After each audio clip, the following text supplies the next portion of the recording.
Today we'll talk about how can you disable this sign or know how you can do that on your Truecaller app. So you just follow these ways, then it's going to work with you. So all you have to do, you just go here above your photo profile, click on it. So then it's going to take you to your profile. It's going to show for you like this. Then all you have to do now, you just go above this sign, click on it here. So then it's going to take you to this list. It's going to show for you like this.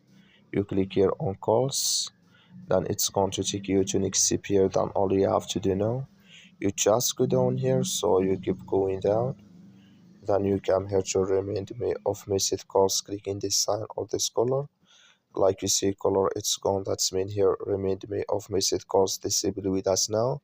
That's all you have to do. That's all. Thank you for watching. Don't forget to support us by liking and subscribe. So thank you for your watching.